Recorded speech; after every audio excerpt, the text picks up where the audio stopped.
Ni rasmi tarehe 30 ya mwezi wa Mei, fainali ya kombe la klabu bingwa barani Ulaya itapigwa. Arsenal wanabunduki dhidi ya Paris Saint-Germain, mabingwa watetezi. Fainali hii itagaragazwa katika uwanja wa Puskas Arena ulioko mji wa Budapest nchini Hungary. Fainali hii inajiri baada ya mabingwa watetezi Paris Saint-Germain kuwakandamiza Bayern Munich kwa jumla magoli 6-5 hiyo jana. Baada ya sare ya goli 1-1, PSG alifuzu baada ya ushindi wa magoli 6-5.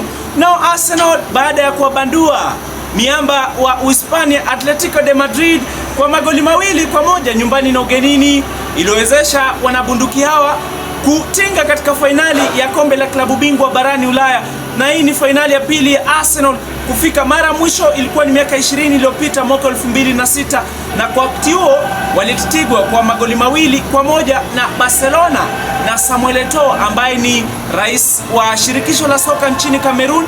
Alitamba kwa wakati huo na Ronaldinho Gaucho. Kufikia sasa kikosi cha mwalimu Mikel Arteta kimefungwa tu magoli 6, imeruhusu magoli 6 na kutia kambani magoli 29. Na kikosi hichi, safu ya ulinzi ya Gabriel Magalhaes pamoja na William Saliba wameruhusu tu magoli 6 kambani.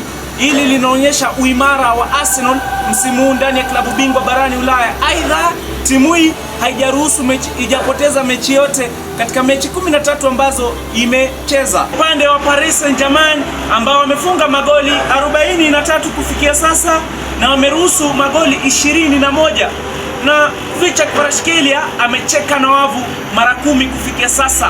Na hiyo jana baada ya kuzalisha goli ambayo lilisaidia PSG kusajili sare ya goli 1-1, na timu hiyo ya Paris Saint-Germain chini ya uongozi wake Luis Enrique Garcia ambaye anainoa timu hiyo ya Paris Saint-Germain.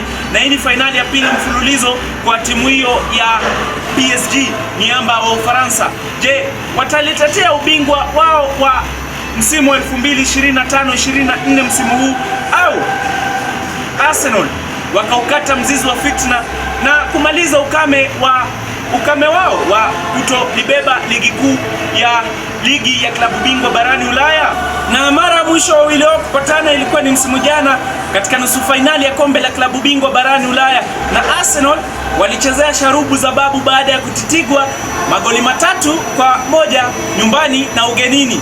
Na kutokana na ushindi huo, PSG alitinga fainali ambayo ilimwezesha kusajili ushindi wa magoli 5-0 kwa wakati huo msimu jana. Je, msimu huu ni wakati wa kikosi kizima cha Mikel Arteta kulipisha kisasi dhidi ya Luis Enrique Garcia, au Paris Saint-Germain wataendeleza wembe ule wa ubabe wao na kutitiga timu zote za ligi ya EPL? Ikumbuka kuwa timu ya PSG imezipiga timu zote za England, ikiwemo majuzi iliitandika Chelsea na wakawabandua Liverpool, na msimu jana waliwabandua Liverpool, wakawabandua Arsenal. Yani PSG wameonyesha uimara wa soka ya hali ya juu. Je, tarehe 30 ndiyo itaamua ya mwezi huu, mwezi wa Mei. Mbivu na mbichi itabainika, na mwenye kisu kikali ndiye atakula nyama kipande kikubwa. Gonga gogo hadi usikie mlio wake. Mie ni mwanamichezo Davidoski DM.